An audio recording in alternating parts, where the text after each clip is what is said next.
Mi hija me empujaba un contrato sospechoso a la cara mientras su novio me miraba con codicia mal disimulada. Soy Soledad, 68 años, archivista retirada y viuda. Creen que soy una vieja ingenua, pero olvidan que pasé mi vida detectando mentiras en papeles oficiales. La tarde de domingo prometía ser tranquila, con ese silencio espeso que se acumula en las esquinas de mi departamento cuando una vive sola. Estaba limpiando mis plantas, pasando un paño húmedo por las hojas grandes de la cuna de Moisés que tengo junto a la ventana, cuando sonó el timbre. No era un timbre normal, de esos que avisan una visita.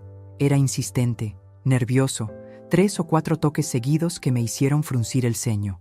Al abrir, me encontré con Lorena, mi hija menor, y detrás de ella, como una sombra demasiado grande para el marco de la puerta, un hombre al que nunca había visto. Lorena entró como un torbellino, dejando su habitual rastro de perfume dulce y ansiedad. Me dio un beso rápido en la mejilla, uno de esos besos que no tocan la piel, sino el aire, y soltó su bolso sobre mi mesa de centro, justo encima de mis revistas de crucigramas. «Mamá, qué bueno que estás en casa. Mira, te presento a Julián.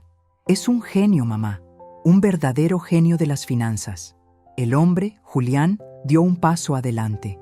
Llevaba un traje azul brillante que le quedaba un poco ajustado en los hombros y unos zapatos tan puntiagudos que parecían armas.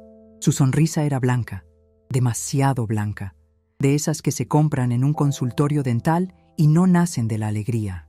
Me tendió una mano que se sentía húmeda y fría, como pescado recién sacado del hielo. «Un placer, doña Soledad», dijo, con una voz que pretendía ser grave y respetuosa, pero que a mí me sonó a vendedor de feria. «Lorena me ha hablado maravillas de usted. Dice que es una mujer muy sensata, muy ahorrativa». Sentí un nudo en el estómago. En mis 40 años, trabajando en el archivo del Ministerio de Obras Públicas, aprendí a leer a la gente igual que leía expedientes. Sabía distinguir cuando alguien venía a pedir un favor legítimo y cuando alguien venía a esconder un desfalco. Y Julián olía a problemas, olía a colonia barata y a prisa. «Siéntense», dije, señalando el sofá de terciopelo verde que había sido el orgullo de mi difunto esposo, Roberto. «¿Quieren café? Acabo de colar». «No hay tiempo para café, mamá», interrumpió Lorena, moviendo la pierna con ese tic nervioso que tiene desde niña. «Venimos a hablar de negocios, de tu futuro». Me senté en mi sillón individual, el que da la espalda a la ventana para que la luz no me moleste. Crucé las manos sobre mi regazo y los observé. Lorena, con sus 35 años, seguía pareciendo una adolescente en apuros. Siempre con una oportunidad única, siempre debiendo dinero a alguien, siempre buscando el camino corto que termina siendo el más largo.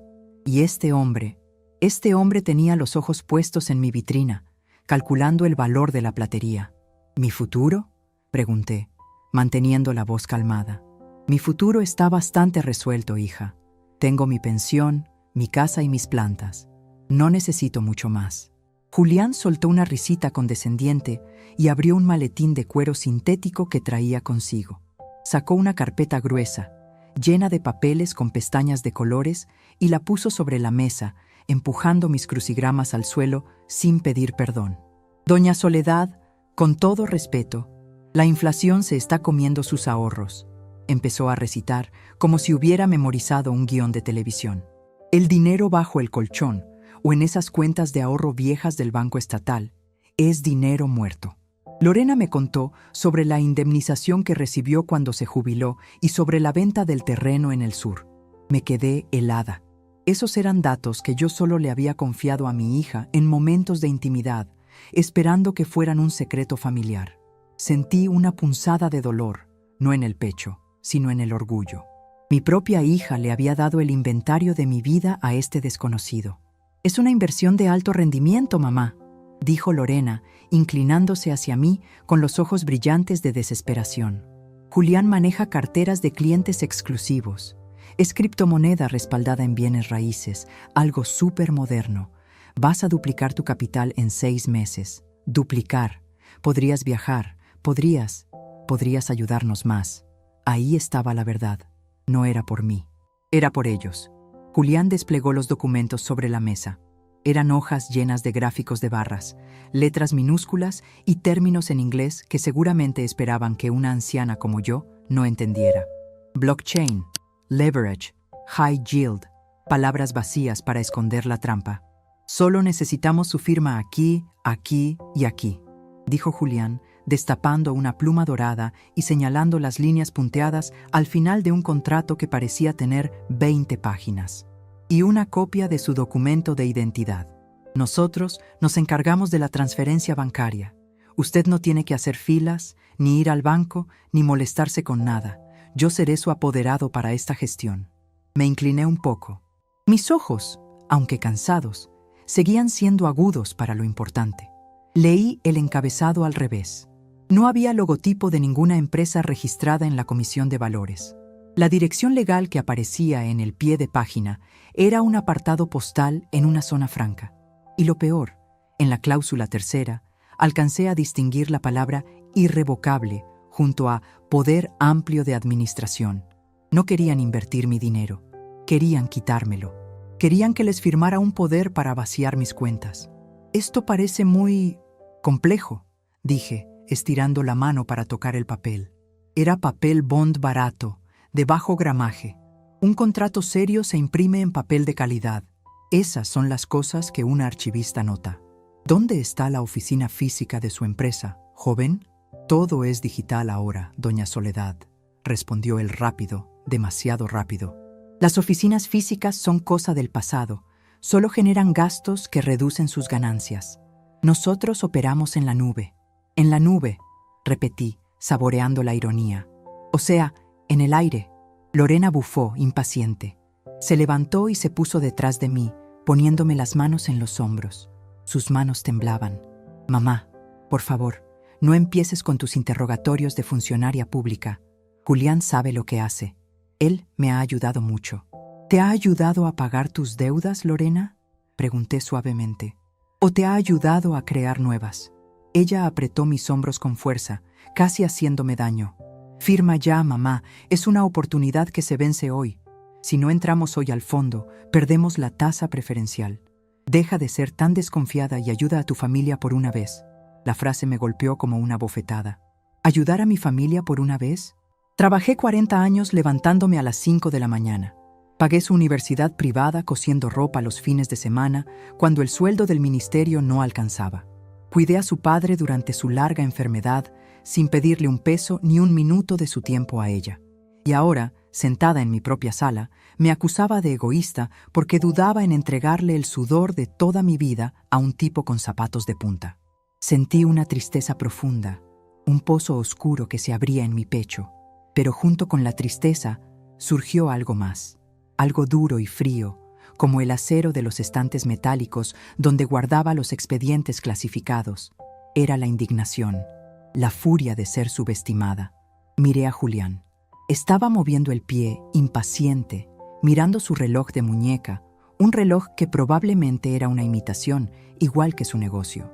Me estaban tratando como a una niña, o peor, como a una anciana senil que debe ser tutelada por su propio bien.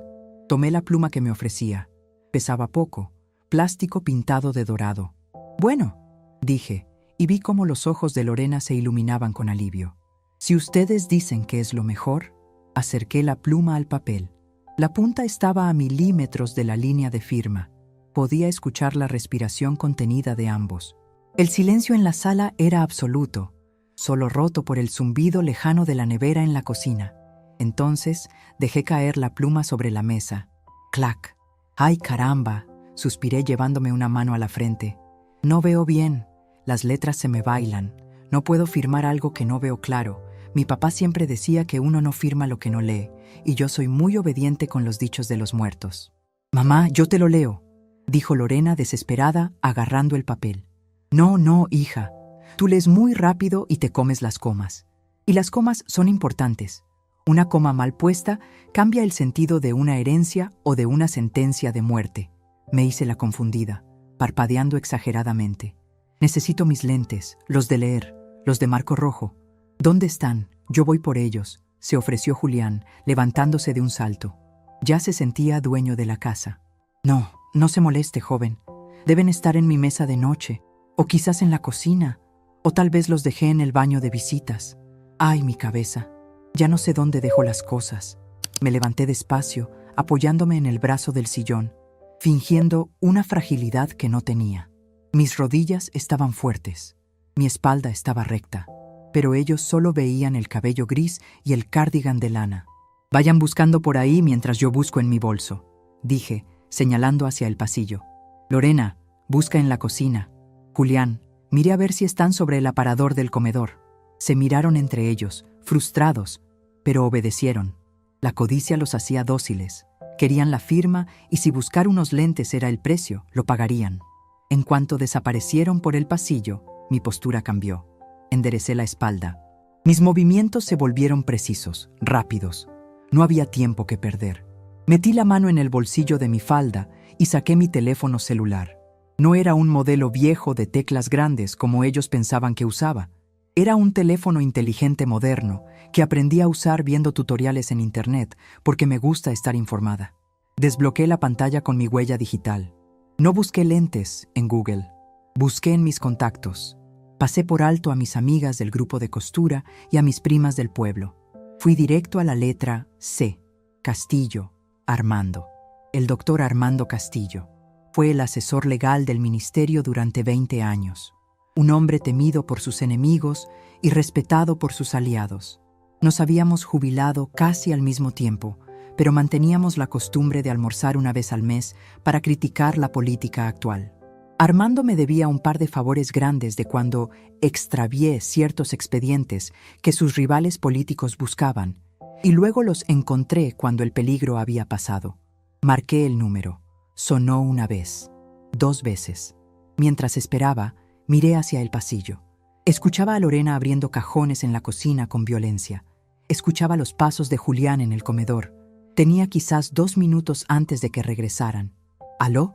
La voz de Armando sonó rasposa, inconfundible. «Soledad, querida. ¿Qué pasa?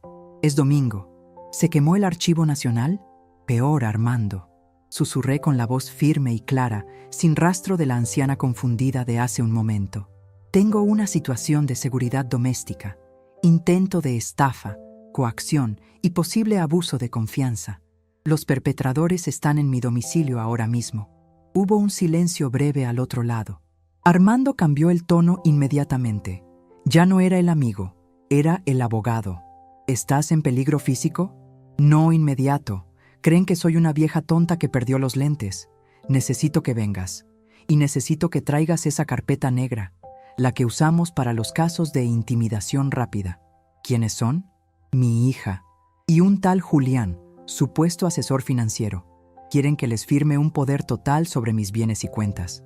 Voy para allá. Estoy a 10 cuadras. No firmes nada. Entreténlos. Hazte la víctima. Llora si es necesario. No te preocupes, Armando. Sabes que soy buena actriz cuando el guión lo requiere». Colgué justo cuando escuché los pasos de Julián regresando. Escondí el teléfono en el bolsillo y volví a encorvarme, poniendo esa expresión de angustia leve que tienen las señoras cuando no encuentran el monedero. Julián entró a la sala con las manos vacías y cara de pocos amigos. «No hay ningunos lentes en el comedor, doña Soledad». Lorena apareció desde la cocina, roja de furia. «Mamá, por Dios, seguro los tienes puestos y ni te das cuenta», gritó mirándome la cara vacía. «Ah, no. Bueno, firma así. Yo te guío la mano». Me senté de nuevo, haciéndome la derrotada. «Es que sin los lentes me siento insegura, hija. Me da mareo». «¿Y si firmo mal y el banco rechaza la firma? Ustedes dicen que hay prisa, ¿verdad? Si el banco rechaza la firma por temblorosa, perdemos la oportunidad esa... ¿Cómo se llamaba? Cripto», gruñó Julián, sentándose de nuevo y tamborileando los dedos sobre la mesa. «Criptoactivos inmobiliarios. Eso, criptos. Suena a cripta, ¿no? A cosa de muertos», dije con una sonrisa inocente. Julián me miró fijamente.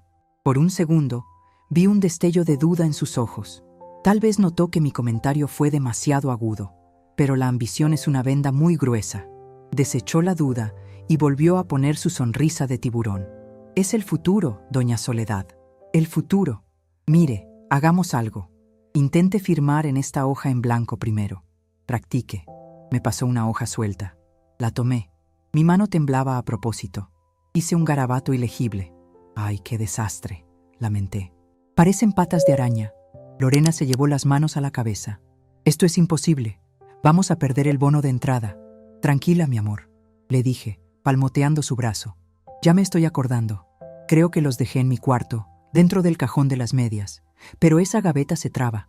Voy a tardar un poquito en abrirla. Voy yo, dijo Lorena. No, alcé la voz, y luego la bajé rápido. No, hija, tengo mi ropa interior ahí desordenada. Me da vergüenza. Voy yo. Ustedes espérenme aquí. Sírvanse un café si quieren, aunque esté frío. Me levanté otra vez, con una lentitud exasperante. Caminé hacia mi habitación, paso a paso, arrastrando un poco los pies. Podía sentir sus miradas clavadas en mi nuca. Estaban calculando cuánto dinero sacarían de la venta de este departamento. Entré a mi cuarto y cerré la puerta suavemente. Me apoyé contra la madera y respiré hondo. Mi corazón latía fuerte, pero no de miedo, sino de adrenalina. Hacía años que no sentía esta claridad mental. Fui a mi mesita de noche. Abrí el cajón. Ahí estaban mis lentes, por supuesto. También estaba mi abrecartas de plata, un regalo de jubilación de mis compañeros. Era pesado, con el mango tallado en forma de león. Lo tomé. El metal frío me dio seguridad. No me puse los lentes. No los necesitaba para ver lo que estaba pasando. Me miré en el espejo del tocador. Vi mis arrugas, mi pelo blanco, mis manos con manchas de la edad, pero también vi mis ojos. Eran oscuros, profundos y estaban totalmente despiertos. ¿Creen que soy una presa fácil?, le susurré a mi reflejo. ¿Creen que la vejez es sinónimo de estupidez? Escuché el timbre de la puerta principal. 3 toques firmes, autoritarios. Sonreí. Armando era puntual. Guardé el abrecartas en el bolsillo de mi cardigan. Sentí su peso contra mi cadera como un secreto aliado. Abrí la puerta de mi habitación y salí al pasillo. «¡Mamá! ¡Tocan la puerta!», gritó Lorena. «¿Quién es ahora? No tenemos tiempo para visitas». Caminé hacia la sala. Ya no fingía cojear tanto. «Debe ser el vecino, que siempre viene a pedir azúcar», dijo Julián, levantándose para despachar a quien fuera. «No se preocupe, joven», dije, llegando a la sala justo cuando Julián ponía la mano en el picaporte. «Yo abro. Es mi casa». Julián me miró, sorprendido por la autoridad repentina en mi voz. Se apartó un paso. Abrí la puerta. Armando Castillo estaba allí, impecable en su traje gris marengo, con su maletín de cuero negro en una mano y una expresión que podría congelar el infierno en la cara. «Buenas tardes», dijo Armando, con esa voz de barítono que solía hacer temblar a los ministros. «Vengo en representación legal de la señora Soledad. Me informan que hay una transacción financiera en curso que requiere supervisión inmediata». Lorena se quedó con la boca abierta. Julián palideció, retrocediendo un paso, chocando con la mesa y tirando la carpeta de documentos al suelo. Los papeles se desparramaron como un castillo de naipes derrumbado. Me puse mis lentes despacio, con toda la calma del mundo, y miré a mi hija y a su novio por encima del marco rojo. «Ahora sí», dije, sintiendo el peso del abrecartas en mi bolsillo. «Ahora sí veo todo con mucha claridad. Hablemos de negocios». El juego apenas comenzaba. La presencia de Armando Castillo en mi sala de estar tuvo el efecto de una piedra lanzada a un estanque de agua estancada. Las ondas de choque fueron inmediatas. Julián, que segundos antes se pavoneaba como un gallo de pelea en su propio corral, se desinfló visiblemente. Su traje brillante pareció quedarle grande de repente, y esa sonrisa de porcelana dental se transformó en una mueca tensa, como si hubiera mordido un limón agrio. Lorena, mi pobre Lorena, miraba de Armando a mí y de mí a Julián con los ojos desorbitados, como una niña atrapada, haciendo una travesura mayor de la que podía manejar. «¿Representación legal?», balbuceó Julián, tratando de recuperar la compostura, aunque una gota de sudor le bajaba por la sien, traicionando su nerviosismo. «Señor, esto es una reunión familiar privada. Estamos discutiendo inversiones personales. No creo que sea necesaria la intervención de terceros». Armando no le respondió de inmediato. Esa era su mejor técnica, el silencio táctico. Caminó despacio hacia el sofá, puso su maletín sobre la mesa de centro, aplastando sin miramientos los gráficos coloridos de Julián, y se sentó con una elegancia que desentonaba con la tensión del ambiente. Cruzó una pierna sobre la otra y sacó un par de lentes de lectura del bolsillo interior de su saco. En mi experiencia joven, dijo Armando sin mirarlo, concentrado en abrir los broches de su maletín, cuando alguien dice que no es necesaria la intervención de un abogado, es precisamente el momento en que más se necesita uno. Y corrección, no soy un tercero. Soy el apoderado legal de la señora Soledad para todos sus asuntos patrimoniales desde hace 15 años. Era una mentira piadosa, por supuesto. Armando y yo solo compartíamos cafés y chismes políticos, pero la mentira sonaba tan sólida como una sentencia judicial. Me senté en mi sillón, sintiendo cómo el respaldo abrazaba mi columna. Ya no me dolía nada. La fragilidad se había evaporado. Con mis lentes rojos puestos, el mundo tenía bordes definidos y nítidos. «Mamá, ¿qué es esto?», chilló Lorena recuperando el habla. «¿Por qué llamaste al licenciado Castillo? Me estás haciendo quedar en ridículo frente a Julián». La miré. Realmente la miré. No vi a la niña que llevaba al parque los domingos, ni a la joven que lloró cuando no pasó el examen de admisión. Vi a una mujer de 35 años, con las uñas mordidas y la mirada perdida, dispuesta a vender a su madre por la promesa de dinero fácil. El dolor fue agudo, pero lo archivé. Lo metí en una carpeta mental etiquetada como decepciones familiares y cerré la tapa. Ahora necesitaba ser operativa. «Nadie te hace quedar en ridículo, hija», respondí con una calma que la desconcertó. «Solo estoy siendo precavida. Julián dijo que esto era una oportunidad única y compleja. Y tú sabes que yo leo lento. El licenciado lee rápido. Es la combinación perfecta». Me incliné hacia la mesa y tomé uno de los contratos que Julián había intentado ocultar bajo su brazo. El papel se sentía áspero al tacto. No era papel de seguridad. En el ministerio aprendí que el papel habla antes que la tinta. El peso, la textura, la opacidad, todo te dice si un documento nace para durar o para engañar. Este papel era de los que amarillean en 2 meses.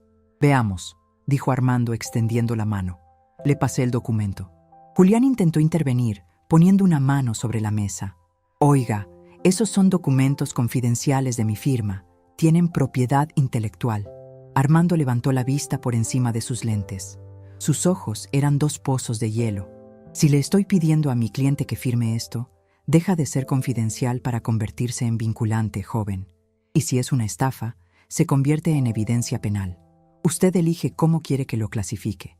Julián retiró la mano como si la mesa quemara. Se hundió en el sofá, sacando su celular y empezando a escribir mensajes frenéticamente, seguramente avisando a algún cómplice o buscando una ruta de escape. Mientras Armando escaneaba las cláusulas con ojo clínico, yo empecé mi propia revisión. Durante 40 años fui la jefa del Archivo General. Mi trabajo no era solo guardar papeles, era entender su procedencia.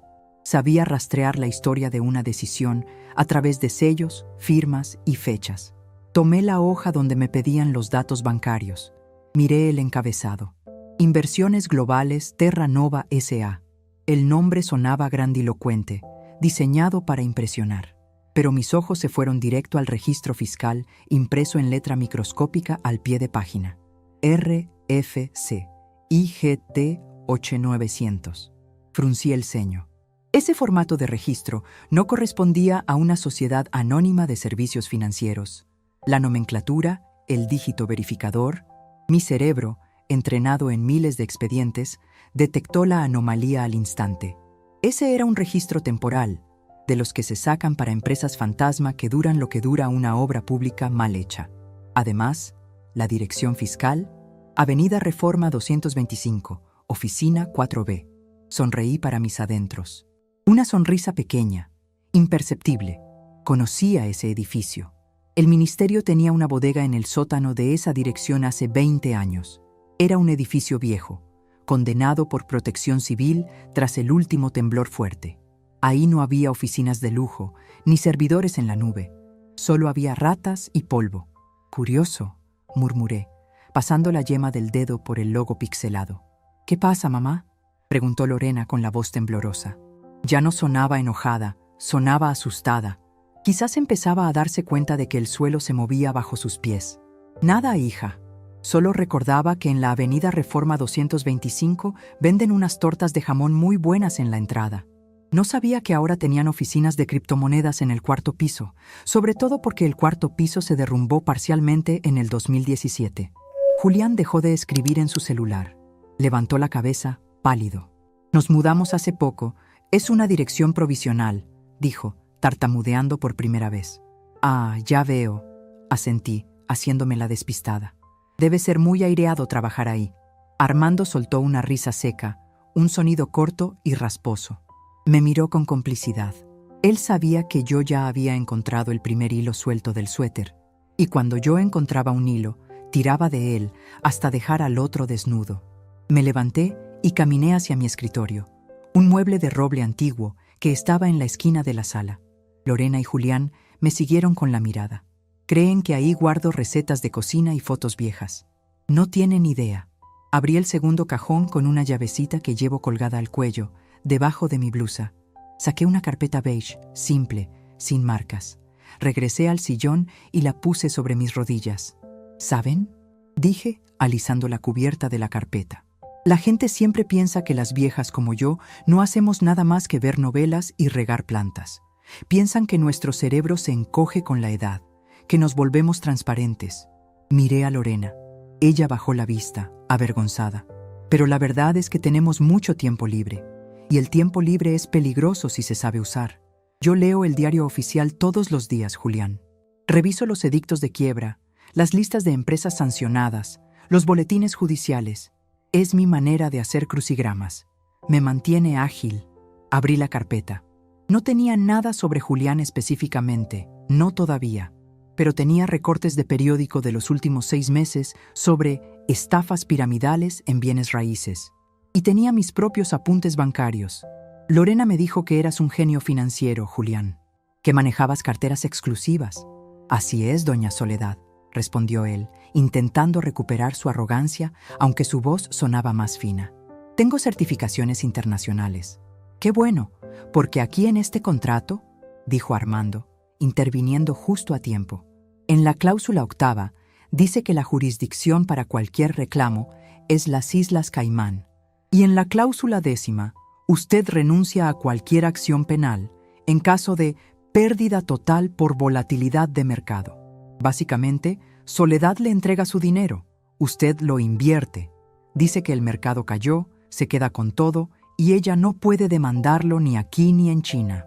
Es un contrato estándar de riesgo, se defendió Julián cruzando los brazos. El que no arriesga, no gana.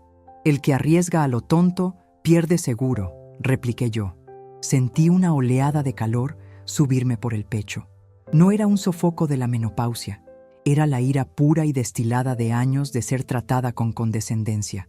¿Cuántas veces Lorena me había dicho, «¿Tú no entiendes, mamá?», cuando le preguntaba por sus finanzas? ¿Cuántas veces me habían mirado los cajeros del banco con impaciencia cuando contaba mis billetes? Me han visto como una carga, como un objeto decorativo en mi propia vida. Creen que porque camino lento, pienso lento. Creen que porque uso vestidos pasados de moda, mi mente también está caduca. Pero olvidan que yo organicé el caos de un país entero en archivadores de metal. Yo sé dónde está cada papel, cada mentira, cada secreto. Lorena, la llamé, con voz suave pero firme. Ella me miró, con los ojos llenos de lágrimas. ¿Tú leíste esto? ¿Leíste que si yo muero, el beneficiario del fondo no eres tú, sino la empresa administradora para cubrir gastos operativos? Lorena se quedó helada. Abrió la boca, pero no salió ningún sonido. Se giró lentamente hacia Julián. ¿Qué?, susurró ella. Julián, tú me dijiste que era un fondo hereditario. Me dijiste que esto aseguraba mi futuro si a mamá le pasaba algo. Son tecnicismos. Amor, dijo Julián, visiblemente alterado. Es para evitar impuestos de sucesión. Tú no entiendes de ingeniería fiscal. No, interrumpió Armando, cerrando la carpeta de golpe, provocando un estruendo que nos hizo saltar a todos. Eso no es ingeniería fiscal, eso es robo premeditado. Y estoy seguro de que si busco su nombre en el registro de asesores sancionados, voy a encontrar cosas muy interesantes. El ambiente en la sala cambió. Ya no era una negociación. Era un acorralamiento. Pero entonces miré a Lorena.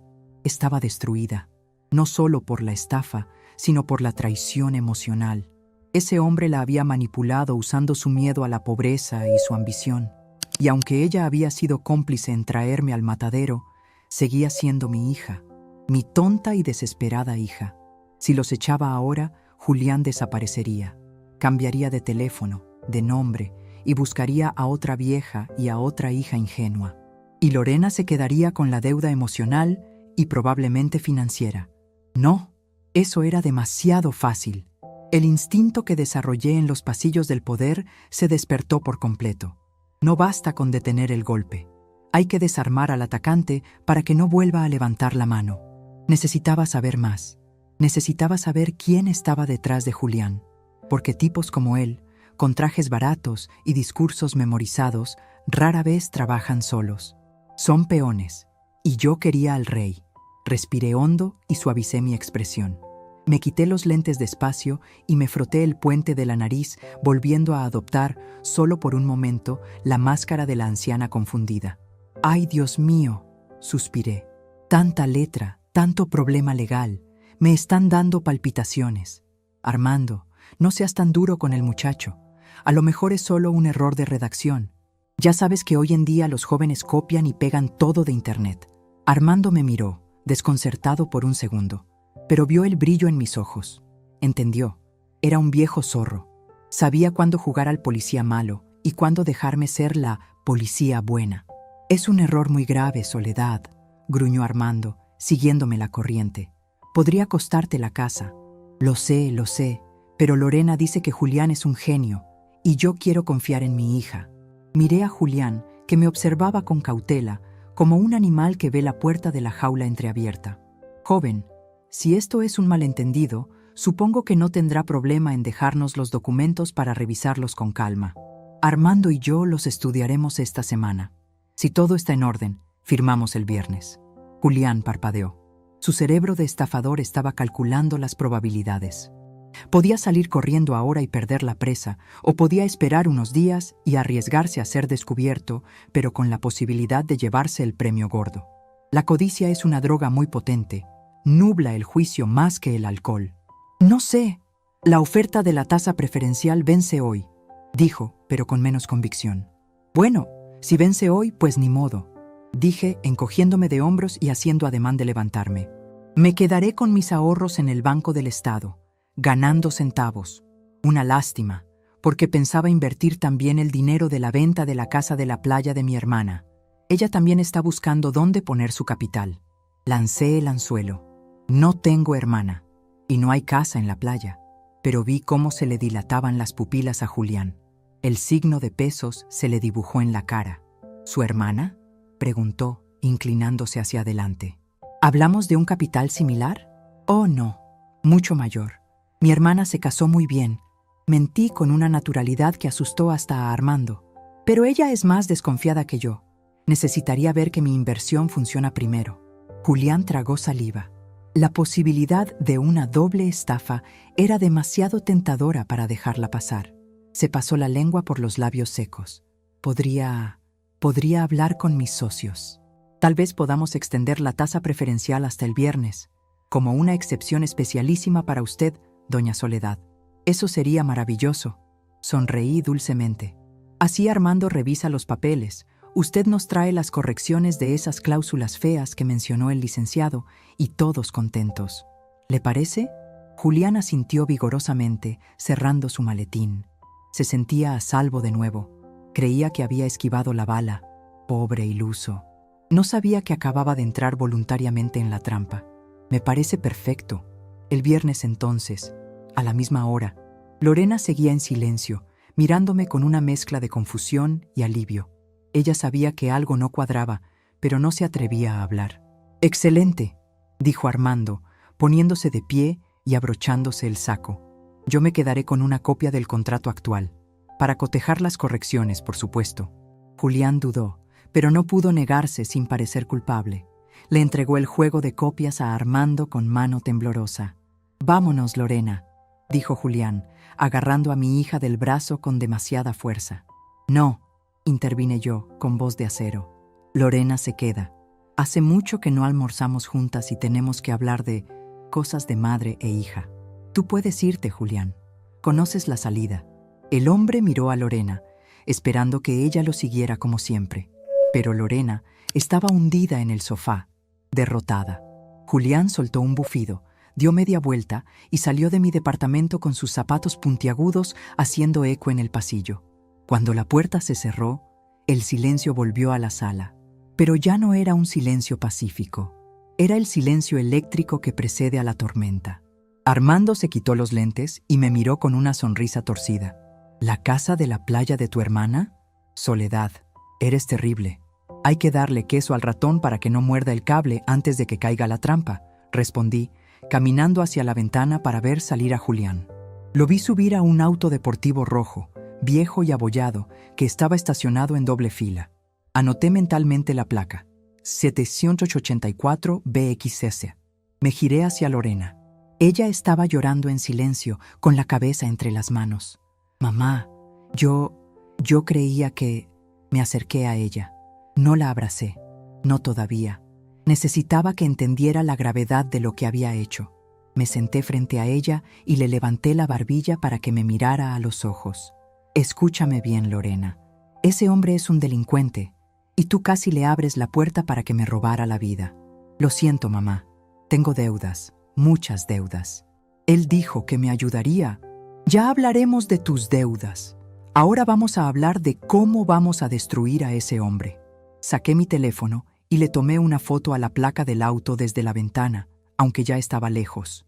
Luego miré a Armando. Armando, necesito que averigües quién es el dueño real de ese auto. Y quiero saber todo sobre Inversiones Globales Terranova. Pero no uses tus canales oficiales, usa los otros. Los que usábamos cuando necesitábamos saber qué ministro tenía una amante. Armando asintió, guardando los documentos en su maletín. Considera lo hecho. Pero Soledad, ten cuidado. Si este tipo se da cuenta de que estás jugando con él, no se va a dar cuenta. Lo interrumpí alisando mi falda. Porque para él sigo siendo una vieja que necesita lentes para firmar. Fui a la cocina y puse la pava para calentar agua nueva. Mis manos ya no temblaban. Me sentía más viva que en los últimos 10 años. Habían despertado a la archivista. Y la archivista nunca olvida, nunca perdona y, sobre todo, nunca pierde un papel. Mientras el agua empezaba a hervir, miré mi reflejo en el metal de la tetera. La mujer que me devolvía la mirada tenía una sonrisa feroz. El viernes no iba a ser una firma de contrato, iba a ser una ejecución. Y yo tenía 5 días para afilar la guillotina. El lunes por la mañana no me quedé en casa esperando a que sonara el teléfono. A las 8 en punto, ya estaba vestida con mi traje sastre color marengo, ese que no usaba desde la ceremonia de mi jubilación, y mis zapatos de tacón bajo bien lustrados. Me puse un poco de colorete para disimular la palidez del insomnio y tomé el autobús hacia el centro de la ciudad. Julián y Lorena creían que yo estaba en mi sala, confundida y buscando lentes, pero yo iba camino a mi verdadero territorio, el registro público de la propiedad. El edificio olía igual que siempre, a cera para pisos, a papel viejo y a esa humedad rancia que se desprende de la burocracia estatal. Para la mayoría, este lugar es un laberinto aburrido. Para mí, es una biblioteca de pecados. No necesité pedir turno. Saludé al guardia de la entrada, el viejo Ramírez, que al verme se llevó la mano a la gorra con una sonrisa desdentada. «Doña Soledad, ¡qué milagro!». Pensé que ya estaba descansando en su casa. «El descanso es para los muertos, Ramírez», le contesté guiñándole un ojo. «Vengo a desempolvar unos fantasmas. ¿Sigue Martita en el archivo de sociedades mercantiles?». Ramírez asintió y me dejó pasar sin registrarme. Esa es la ventaja de haber sido parte del inventario durante 40 años. Te vuelves invisible para las reglas, pero esencial para el funcionamiento. En el sótano, entre estanterías metálicas que llegaban al techo, encontré a Marta. Estaba igual, rodeada de pilas de expedientes, con sus gafas colgando de una cadena y un sándwich a medio comer sobre el escritorio. «Necesito un favor, Marta», dije, poniendo sobre su mesa una bolsa de sus galletas de mantequilla favoritas, las que venden en la panadería de mi barrio. «Necesito el historial de una tal Inversiones Globales Terranova y cualquier asociación vinculada a un Julián. Hice una pausa, recordando que probablemente ese no era su nombre real. O mejor, busca por la dirección fiscal. Avenida Reforma 225. Marta suspiró, pero abrió la bolsa de galletas. Ese edificio está clausurado, Sole. Ahí no hay nada. Exacto. Quiero saber quién paga el apartado postal o si hay algún nombre asociado al contrato de arrendamiento anterior. Mientras ella tecleaba con 2 dedos en su computadora prehistórica, yo me paseé por los pasillos. Pasé la mano por los lomos de los libros de actas. Sentí una calma profunda. Aquí no había blockchains ni nubes digitales. Aquí había rastro, tinta y sellos. El crimen perfecto no existe porque la vanidad del criminal siempre deja una huella en papel. Aquí está, dijo Marta frunciendo el ceño. No hay Terra Nova, pero la dirección postal está vinculada a una serie de empresas fantasmas que se abren y cierran cada 6 meses. Futuro Seguro S.A., Capital Plus, Bienes Raíces Horizonte. Todas tienen un representante legal común, un tal Elías Montero. ¿Elías Montero? Anoté el nombre en mi libreta pequeña. ¿Tienes una copia de su identificación en algún archivo digitalizado? Sole, sabes que no puedo darte eso sin una orden. Me miró, vio mi cara y luego miró las galletas. Está bien, pero solo porque fuiste la única que se acordó de mi cumpleaños el año pasado. La impresora matricial chirrió. Cuando tuve la hoja en la mano, sentí esa satisfacción eléctrica que solo da la verdad revelada. La foto era en blanco y negro, un poco borrosa, pero inconfundible. El mismo mentón cuadrado, la misma mirada esquiva. Julián no era Julián, era Elías. Y tenía antecedentes por fraude en 3 estados. Salí del registro con la copia doblada dentro de mi bolso, junto a mi monedero. El sol del mediodía me daba en la cara, pero yo sentía frío. No por miedo, sino por la certeza de la maldad. Caminé hasta una cabina telefónica, de las pocas que quedan. No quería usar mi celular. Marqué el número de Armando. «Lo tengo», dije cuando contestó. «Se llama Elías Montero». «Buen trabajo, Soledad. Yo también tengo novedades. El auto rojo tiene reporte de robo, pero recuperado por una aseguradora fantasma. Es un esquema de lavado de activos a pequeña escala. Este tipo es un carroñero, Soledad. Pero cuidado, los carroñeros pican fuerte cuando se ven acorralados. No te preocupes, Armando. Para el viernes le voy a tener la mesa servida, pero necesito que tú consigas algo más. Necesito a las otras víctimas». «¿Para qué?» «Para el coro final. Una ópera no termina bien sin un coro potente». Regresé a casa a media tarde. Al entrar, noté que el ambiente estaba denso. Lorena estaba sentada en el comedor, con la cabeza apoyada sobre la mesa, rodeada de facturas vencidas. Al escucharme entrar, se sobresaltó y trató de ocultar los papeles. «Mamá, ¿dónde estabas? Te llamé al celular y no contestabas. Me asusté». «Fui a misa, hija», mentí con suavidad, dejando mi bolso en la entrada, «a pedir iluminación para la firma del viernes». Lorena me miró con los ojos rojos e hinchados. Se veía tan pequeña, tan frágil. La rabia que sentía hacia ella se disipó un poco, dejando paso a una lástima dolorosa. Me acerqué y me senté frente a ella. Aparté su mano de los papeles que intentaba esconder. «Déjame ver, Lorena». «No es nada, mamá, son cosas mías».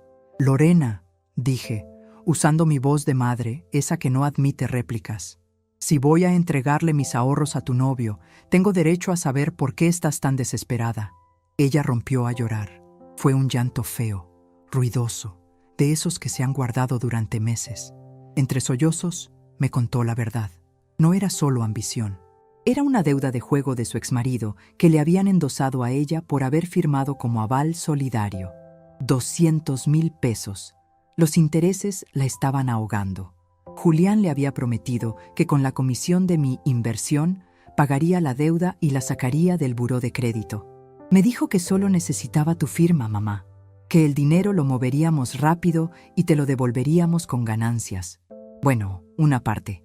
¿Iban a robarme para tapar un hueco, hija?, pregunté, sintiendo un dolor agudo en el pecho. No robar, tomar prestado. Julián es un genio, él sabe cómo multiplicar el dinero. La miré en silencio. La ingenuidad de mi hija era su condena. Ella realmente creía la mentira porque la necesitaba. La desesperación es el mejor aliado del estafador. Está bien, dije, acariciándole el pelo como cuando era niña. Límpiate la cara. Vamos a solucionar esto, pero a mi manera. ¿Vas a firmar? El viernes se va a resolver todo, Lorena. Te lo prometo. Pero necesito que hagas algo por mí. Necesito que actúes normal. Si Julián sospecha algo, se va y te deja con la deuda. ¿Entiendes? Ella asintió, sorbiendo por la nariz. El miedo a quedarse sola con la deuda era mayor que su lealtad a Julián. Ya la tenía de mi lado, aunque fuera por miedo. Los días siguientes pasaron con una lentitud exasperante. Me dediqué a limpiar la casa con una meticulosidad obsesiva. Limpié los vidrios, sacudí las cortinas, pulí la platería. Quería que mi departamento brillara, quería que pareciera un palacio, un lugar digno de una millonaria excéntrica con una hermana rica. Era parte de la puesta en escena. El miércoles por la noche, Julián llamó. Doña Soledad, buenas noches. Solo quería confirmar nuestra cita del viernes y saber si pudo hablar con su hermana. Oh, Julián, qué gusto escucharlo. Mi voz temblaba lo justo. Sí, hablé con ella. Mercedes está muy interesada. De hecho, me dijo que si la tasa es tan buena como dice, ella podría duplicar mi inversión inicial. Pero ¿sabe cómo es la gente de dinero? Quiere ver papeles firmados primero. Podía escuchar su respiración acelerada al otro lado de la línea. La codicia lo estaba cegando. Por supuesto. El viernes traeré todo listo. Le aseguro que no se arrepentirá. Eso espero, hijo. Eso espero. Porque Mercedes tiene un carácter muy fuerte. Colgué y sonreí. El pez había mordido el anzuelo hasta el fondo. El viernes amaneció nublado. Me levanté a las 5 de la mañana. No cociné nada. No quería que la casa oliera a hogar, a comida, a calidez. Quería que oliera a cera, a limón, a orden. Preparé la mesa del comedor, pero no para un almuerzo. Retiré el mantel de flores y puse uno blanco, almidonado, impoluto. En el centro no puse flores, sino una jarra de agua con hielo y 4 vasos de cristal tallado. Parecía una sala de juntas, fría y oficial. A las 10 en punto, sonó el timbre. Esta vez no fueron los toques ansiosos del domingo. Fue un timbre largo, seguro. Julián se sentía ganador. Abrí la puerta. Julián venía con un traje nuevo, gris perla, y una corbata roja. Traía una botella de champán bajo el brazo. Detrás de él, Lorena venía cabizbaja, con ojeras profundas que el maquillaje no lograba ocultar. «¡Doña Soledad!», exclamó Julián, entrando como si fuera el dueño. «¡Qué día tan maravilloso para hacer negocios! Traje esto para celebrar». Le dirigí una mirada gélida que lo detuvo en seco. «El alcohol se bebe después de cerrar el trato, joven. No antes. Mala suerte celebrar antes de tiempo». Julián soltó una risita nerviosa y dejó la botella sobre el aparador. Tiene razón. Usted siempre tan prudente. Me gusta eso». Armando salió de la cocina en ese momento. No llevaba su saco habitual. Estaba en mangas de camisa, con los puños remangados, revisando unos papeles sobre la mesa inmaculada. Parecía un fiscal a punto de dictar sentencia. «Buenos días, señor Montero», dijo Armando sin levantar la vista. El cambio en la atmósfera fue instantáneo. Julián se tensó. Su sonrisa vaciló. «Julián. Me llamo Julián». «Ah, claro. Disculpe. Es que en los papeles que tengo aquí...». Armando dejó la frase en el aire. Julián miró a Lorena, buscando apoyo, pero ella estaba sentada en una silla del rincón, mirando sus manos. «¿Podemos empezar? Tengo otra reunión a mediodía», dijo Julián, tratando de recuperar el control, sacando su pluma dorada. «Por supuesto», dije yo, sentándome en la cabecera de la mesa. Me puse mis lentes rojos con una lentitud deliberada. Me aseguré de que me viera bien los ojos. Ya no había confusión en ellos, había acero. Pero antes de firmar, Julián, tengo una pequeña duda sobre la cláusula de ubicación física que corregimos. Todo está corregido, doña Soledad. Puse la dirección de nuestra nueva sede corporativa en Santa Fe. Zona de lujo. ¡Qué bien!, asentí, sacando de debajo de la mesa una carpeta beige. La misma carpeta que había llevado al registro, pero ahora mucho más gorda. Porque fíjese que mi hermana Mercedes, la desconfiada, mandó a un mensajero a esa dirección esta mañana. El silencio que siguió fue absoluto. Se podía escuchar el tic-tac del reloj de pared marcando los segundos. Julián palideció ligeramente. ¿Y? Preguntó con la voz un poco más aguda. Y resulta que en esa dirección hay una lavandería industrial, Julián. Muy respetable, seguro. Pero no me parece el lugar donde se gestionan criptoactivos inmobiliarios. Julián se levantó de golpe, tirando la silla hacia atrás. «Esto es indignante. Lorena, dile a tu madre que deje de decir tonterías. Seguro el mensajero se equivocó de torre». Lorena no se movió. No levantó la cabeza. «Siéntese, Elías», dijo Armando. Su voz fue un latigazo. No gritó, pero la autoridad en su tono hizo vibrar los vasos de cristal en la mesa. Julián, o Elías, se quedó de pie, con las manos apoyadas en la mesa, respirando agitadamente. Sus ojos iban de mí a Armando, calculando la distancia a la puerta. «No sé de qué me están hablando. Me voy.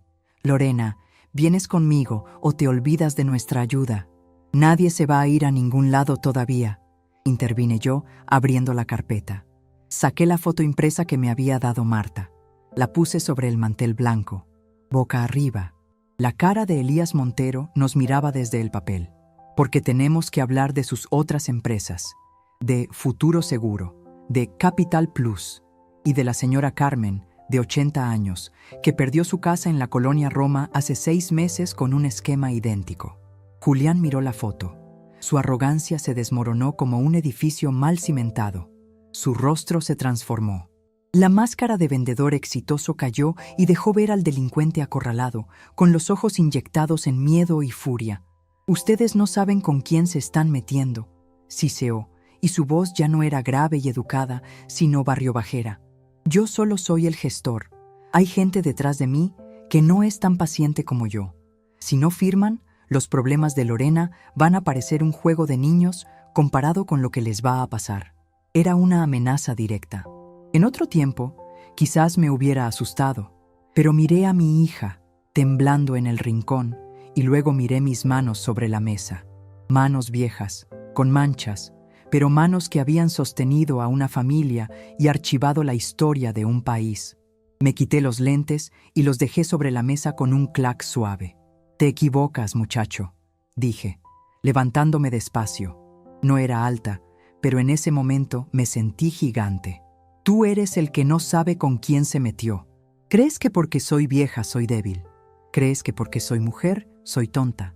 Pero olvidaste una cosa fundamental de tu investigación de mercado». Me incliné hacia él, invadiendo su espacio personal, oliendo su miedo bajo la colonia cara. «Yo trabajé 40 años clasificando la basura de gente mucho más poderosa y peligrosa que tú. Sé cómo esconder un cuerpo en un mar de papeles y sé cómo desenterrarlo. Y tú, Elías Montero, acabas de convertirte en mi proyecto personal». Armando sacó su celular y lo puso sobre la mesa, con la pantalla encendida. Estaba grabando. «Ahora», dije, señalando la silla vacía frente a mí. «Siéntate. Vamos a renegociar los términos de tu libertad». Elías miró la puerta. Luego miró a Armando, que se cruzaba de brazos bloqueando el paso hacia el pasillo. Y finalmente me miró a mí. Vio que no había salida. Vio que la presa se había convertido en el cazador. Lentamente, como un perro regañado, arrastró la silla y se sentó. «¿Qué quieren?», murmuró. «Quiero que escribas», dije, sacando una hoja de papel en blanco y poniéndola frente a él. «Y quiero que lo hagas con buena letra. Porque, como le dije a mi hija, las comas son muy importantes». El juego había terminado. La lección estaba por comenzar. La pluma dorada temblaba entre los dedos de Elías, o Julián, o como quisiera llamarse ese día. El sudor le bajaba por la patilla, manchando el cuello almidonado de su camisa gris perla. No era el sudor del calor, porque mi departamento estaba fresco gracias a la corriente cruzada que siempre cuido de mantener. Era el sudor frío del animal que se sabe atrapado en una jaula que él mismo ayudó a construir. «Esto es secuestro», masculló, sin atreverse a levantar la vista del papel en blanco. «Si intento salir y me detienen, los denuncio. Soy un hombre de negocios. Tengo abogados». «Usted no tiene abogados, Elías. Usted tiene cómplices», corrigió Armando, que seguía de pie junto a la puerta, inamovible como una estatua de granito. «Y en cuanto al secuestro, la puerta está sin seguro. Puede irse cuando quiera». Pero si cruza ese umbral sin firmar lo que le pedimos, la carpeta que tiene la señora Soledad sale por correo certificado hacia la Fiscalía de Delitos Financieros y simultáneamente hacia las oficinas centrales de sus socios en la zona franca. Elías levantó la cabeza de golpe. Sus ojos, antes llenos de una arrogancia depredadora, ahora reflejaban un pánico genuino. ¿Ustedes saben para quién trabajo?, preguntó en un susurro. Sonreí, no con dulzura, sino con esa mueca técnica que ponemos las archivistas cuando encontramos un documento mal clasificado que por fin vuelve a su lugar. La ignorancia es un lujo que no me permito, muchacho, dije, golpeando suavemente la carpeta beige con el dedo índice. Sé que Inversiones Globales Terranova es solo una fachada de tercer nivel. Sé que reportan a una entidad llamada Grupo Logístico del Norte. Y sé que la gente que maneja ese grupo no perdona a los empleados que atraen la atención de la policía sobre sus operaciones de lavado. El color abandonó su rostro por completo. Había tocado el nervio exacto. A los estafadores de medio pelo no les asusta la cárcel tanto como les asusta fallarle a los criminales de verdad. Lorena, por favor, intentó él, girándose hacia mi hija con una desesperación patética. Diles que paren. Tú me conoces. Sabes que te amo. Todo esto era para nosotros, para pagar esa deuda maldita que te dejó tu ex. Diles que soy yo, tu Julián. Lorena levantó la vista. Tenía los ojos hinchados y el rímel corrido, pero por primera vez en años, vi en su mirada un destello de la niña sensata que fue antes de que la vida la golpeara tanto. Miró al hombre que le había prometido el cielo a cambio de la casa de su madre. Miró su traje barato, su postura encorvada, su miedo egoísta. Tú no eres Julián, dijo ella con la voz quebrada pero clara. Julián me dijo que mi madre estaría segura. Tú ibas a dejarla en la calle. Era un tecnicismo, gritó él, golpeando la mesa. Necesitaba el capital para cubrir los márgenes. Lo iba a devolver. Nadie devuelve lo que roba con mentiras, intervine, cortando sus gritos con mi tono de voz bajo y controlado. Ahora, escribe. ¿Qué quiere que escriba?, escupió él, resignado. Primero, una declaración jurada donde admites que la deuda de Lorena, esos 200,000 pesos que supuestamente debe a tus socios por gastos administrativos y gestión de cartera, es nula, que fue un error contable, que no existe. Elías soltó una risa nerviosa, casi histérica. No puedo hacer eso. Esos pagarés ya están en el sistema. Si los borro, me los cobran a mí. Ese es tu problema, no el nuestro, dije, abriendo la carpeta y sacando una hoja específica. Era una fotocopia de un acta de nacimiento. O tal vez prefieras que discutamos este asunto con la señora Rogelia Montero, que vive en la calle Los Pinos número 45, en el barrio San Miguel. Según mis registros, es una casa muy bonita. Sería una pena que se enterara de que su hijo, el exitoso financiero, usa su dirección para recibir notificaciones de embargos judiciales de otros estados. Elías se quedó petrificado. La mención de su madre fue el golpe final.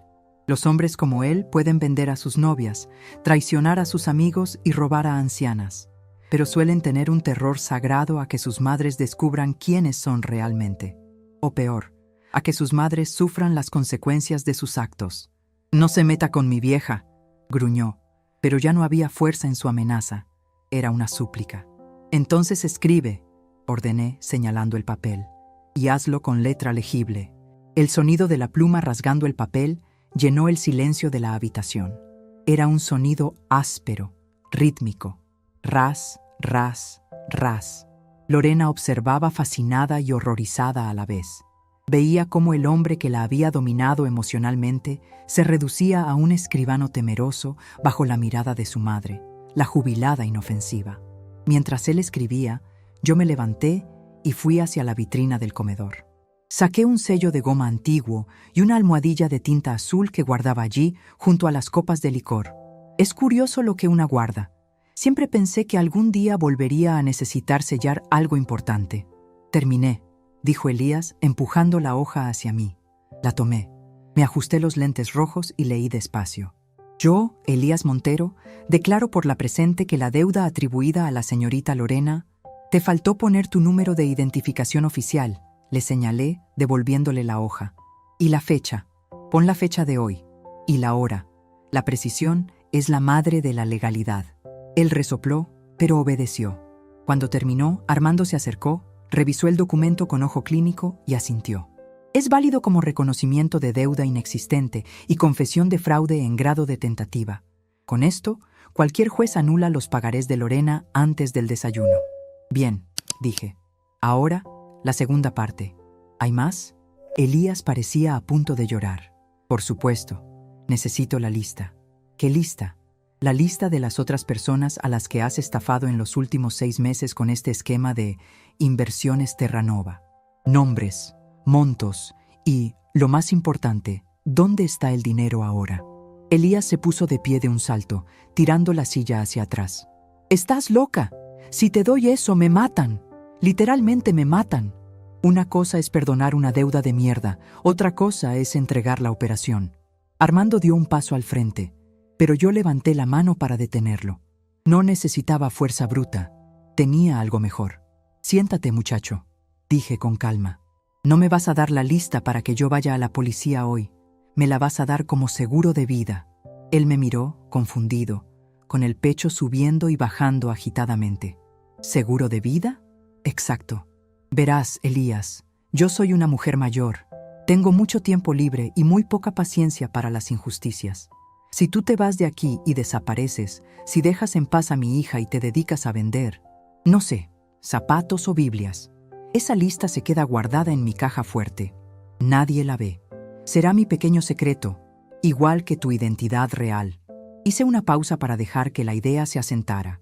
Pero, continué, endureciendo la voz, si me entero de que has vuelto a acercarte a una mujer mayor, o a una madre soltera desesperada, o si veo tu nombre vinculado a cualquier otra empresa fantasma en el diario oficial, entonces esa lista, junto con tu confesión y la dirección de tu madre, llegará a manos de tus jefes. Y les diré que fuiste tú quien trató de venderme la información a cambio de inmunidad. Elías abrió la boca, incrédulo. Estaba procesando la magnitud de la trampa. No solo lo había vencido, lo había convertido en mi rehén a largo plazo. Lo había neutralizado. Eres el diablo, susurró, mirándome como si viera cuernos saliendo de mi cabello gris y bien peinado. No, hijo, soy archivista. El diablo es desordenado y caprichoso. Yo soy metódica y tengo una memoria excelente. Se desplomó en la silla, derrotado por completo. La arrogancia se había evaporado, dejando solo a un hombre mediocre superado por las circunstancias. Tomó la pluma de nuevo.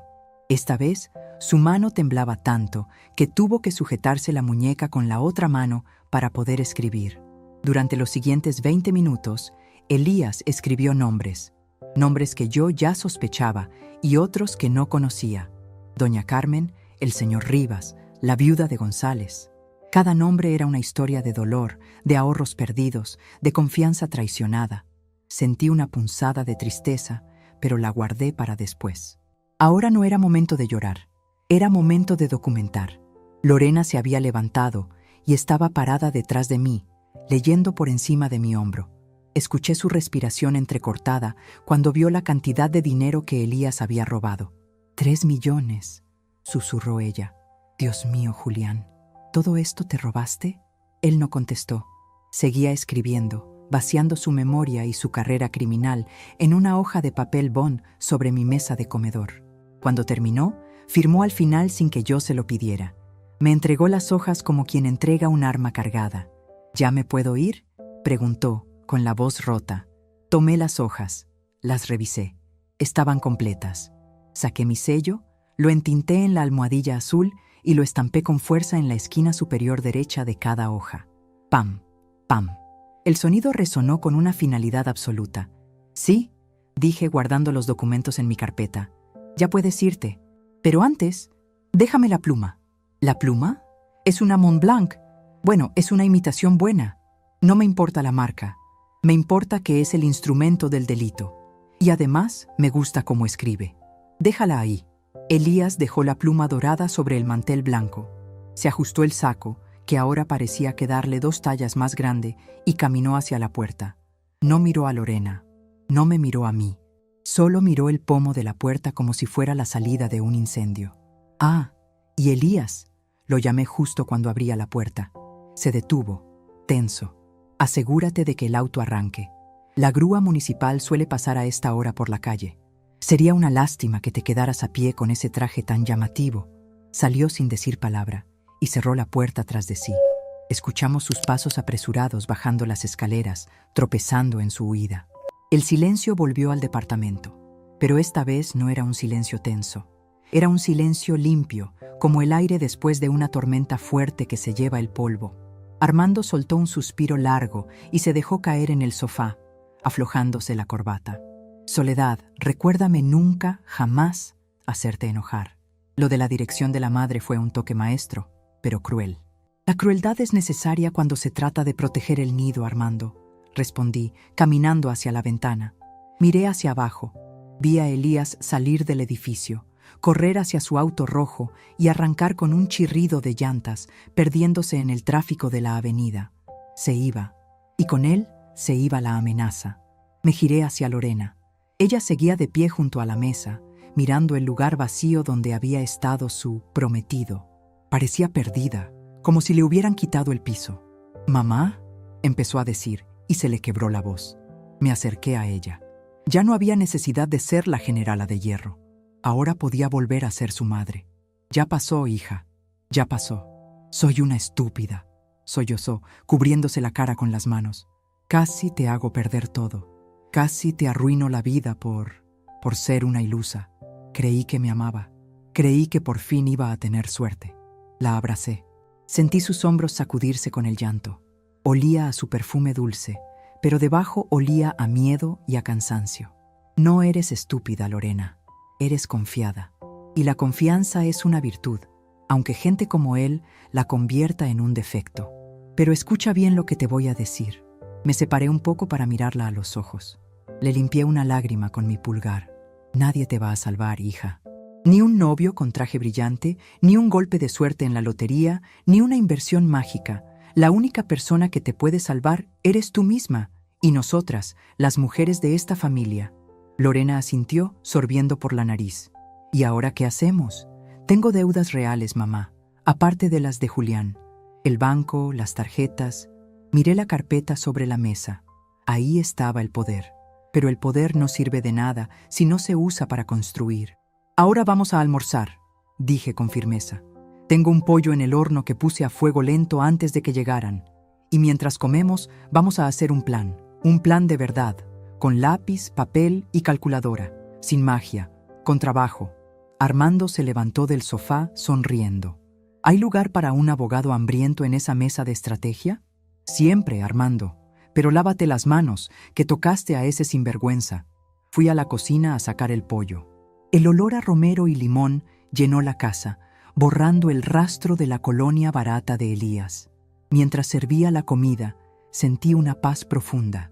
Había recuperado mi casa, había salvado a mi hija y había descubierto que, a mis 68 años, no era invisible. Era peligrosa, y eso me gustaba. Sin embargo, al mirar la carpeta beige sobre el aparador, una idea comenzó a formarse en mi mente. Tenía una lista de nombres, tenía direcciones, tenía víctimas. Elías se había ido, sí, pero el daño que había hecho seguía ahí, disperso por la ciudad. ¿Y si mi trabajo no había terminado? ¿Y si apenas estaba empezando? Serví el vino. El brindis de hoy no sería por el final de una pesadilla, sino por el comienzo de una nueva gestión. Porque una buena archivista nunca deja un expediente abierto sin resolver. «Salud», dije, levantando mi copa. Lorena y Armando levantaron las suyas. «Por las letras pequeñas», brindó Armando. «Por los lentes rojos», añadió Lorena con una sonrisa tímida. Bebimos. El vino estaba fresco y sabía a victoria, pero en mi cabeza los engranajes ya estaban girando hacia el siguiente paso. Esas mujeres de la lista, doña Carmen, la viuda de González, ellas no tenían a un Armando ni a una Soledad, todavía. El sonido del teléfono interrumpió mis pensamientos.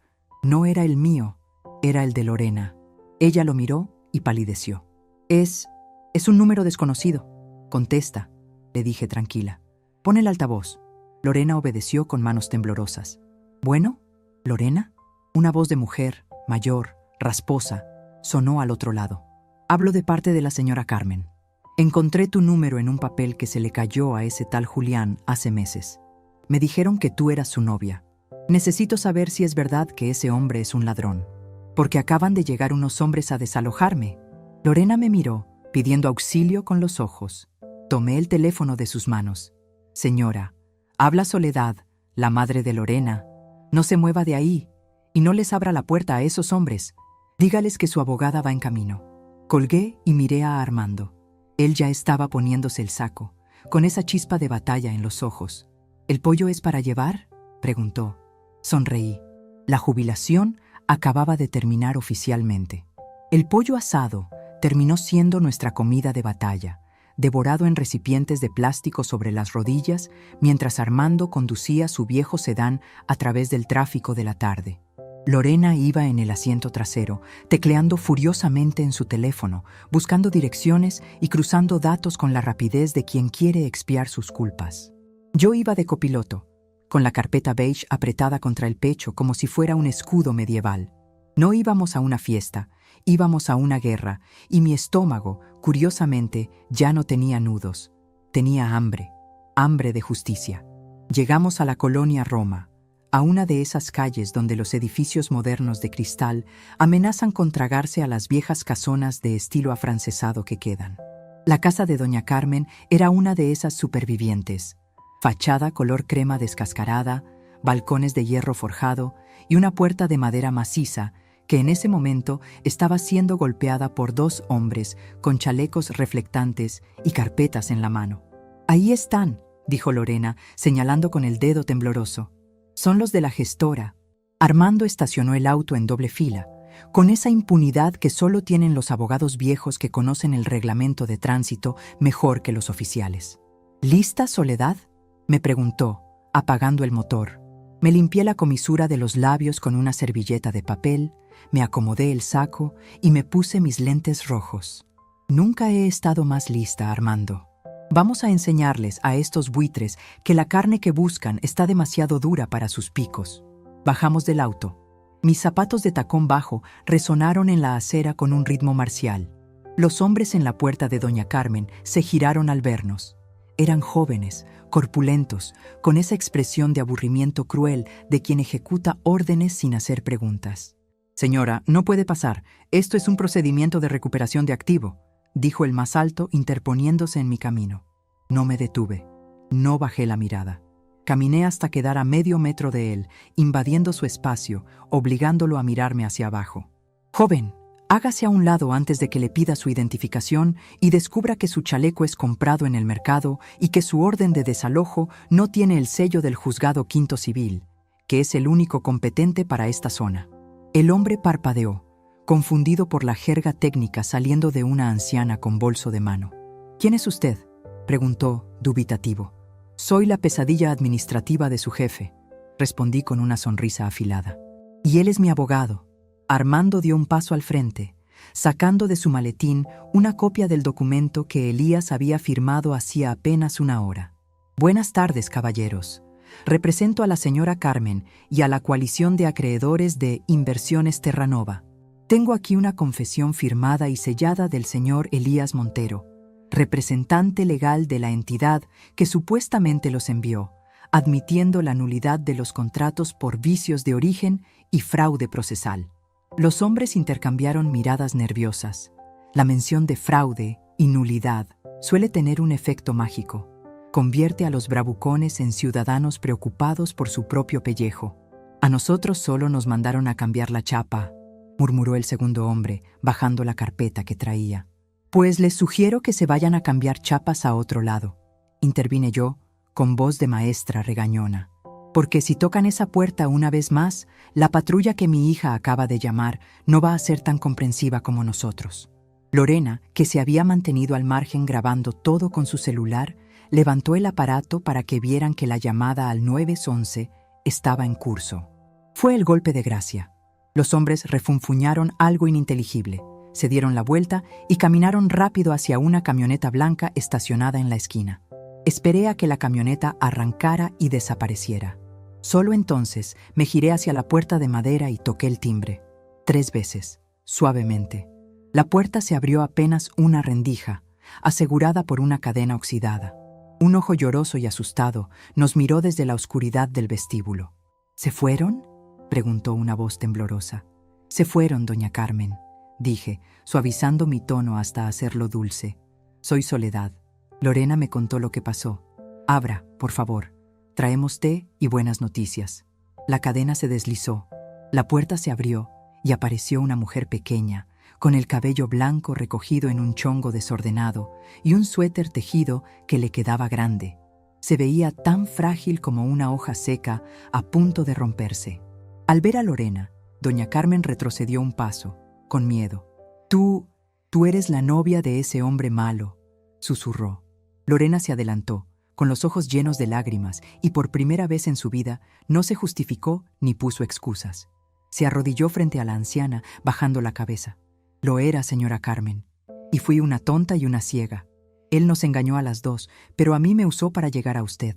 No tengo perdón, pero tengo manos para ayudarla a arreglar este desastre.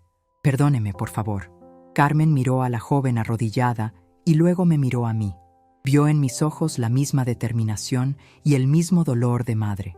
Suspiró, y con ese gesto, la tensión de meses pareció abandonar su cuerpo. Levántate, muchacha. El suelo está frío y las rodillas se echan a perder. Pasen. La casa está un poco desordenada. Estaba empacando mis cosas. Entramos. La sala de doña Carmen era un museo de recuerdos. Fotos de nietos, vitrinas con porcelanas, muebles antiguos cubiertos con sábanas blancas, listos para una mudanza que nunca ocurriría. Nos sentamos. Armando desplegó los papeles sobre la mesa de centro, tal como lo había hecho en mi casa. Pero esta vez no era para acorralar, sino para liberar. Le explicó a Carmen, con paciencia infinita, que su casa estaba segura, que el documento de Elías paralizaba cualquier acción legal y que iniciaríamos el proceso para recuperar su título de propiedad limpio. Mientras hablaban, yo saqué la lista, la famosa lista que Elías había escrito con mano temblorosa. Había 12 nombres más, 12 mujeres más. Miré a Lorena, que le servía un vaso de agua a Carmen con manos cuidadosas. Hija, la llamé. ¿Traes tu computadora portátil en el auto? Sí, mamá. Siempre. Tráela. Vamos a convertir el comedor de doña Carmen en un centro de operaciones. Tenemos 12 llamadas que hacer antes de que anochezca. Esa tarde, la casa de la colonia Roma dejó de ser una vivienda de una anciana asustada para convertirse en el cuartel general de lo que Armando bautizó, entre risas y galletas, como el Sindicato de las Abuelas de Hierro. Las semanas siguientes fueron un torbellino que transformó mi jubilación gris en una misión tecnicolor. Mi departamento y el de Carmen se volvieron oficinas alternas. Lorena, redimida por el trabajo y la culpa, se convirtió en nuestra investigadora digital. Descubrió foros, grupos de Facebook y cadenas de WhatsApp donde estas estafas proliferaban como hongos en la humedad. Pero lo más importante no fue la tecnología, ni siquiera la astucia legal de Armando. Lo más importante fue lo que descubrí sobre nosotras, las mujeres mayores. La sociedad nos ha entrenado para ser invisibles. Nos dicen que ya no somos productivas, que nuestra opinión no cuenta, que debemos sentarnos en un rincón a tejer y esperar el final. Y los depredadores como Elías cuentan con eso. Cuentan con nuestro silencio, con nuestra vergüenza de admitir que fuimos engañadas, con nuestro miedo a parecer seniles ante nuestros hijos. Pero se equivocan. Cuando llamamos a la señora Rivas, una maestra retirada de 70 años que había perdido sus ahorros, no encontramos a una víctima llorosa. Encontramos a una leona herida que solo necesitaba que alguien le abriera la jaula. Ella trajo a 2 amigas más, y esas amigas trajeron a otras. Cada una aportaba algo. Yo tenía mi obsesión por el archivo y el orden. Carmen tenía la casa grande para las reuniones. La señora Rivas tenía una red de exalumnas que ahora eran funcionarias, periodistas y policías.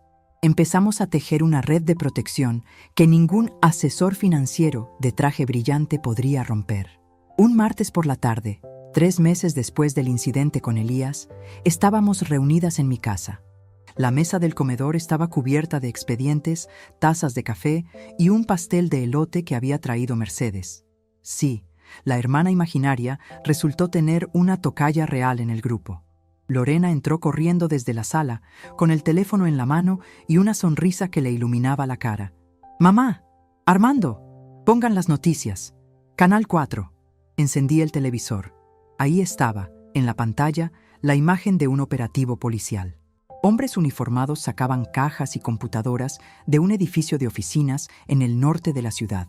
Y entonces apareció él, Elías, esposado, con la cabeza baja, tratando de esconderse de las cámaras. Detrás de él iban otros hombres de traje, sus jefes, esos que él creía intocables. La reportera hablaba con entusiasmo. Gracias a una denuncia anónima y a un expediente exhaustivo entregado a la Fiscalía Especializada, se ha desmantelado una de las redes de fraude inmobiliario más grandes de la década, que operaba bajo el nombre de Grupo Logístico del Norte.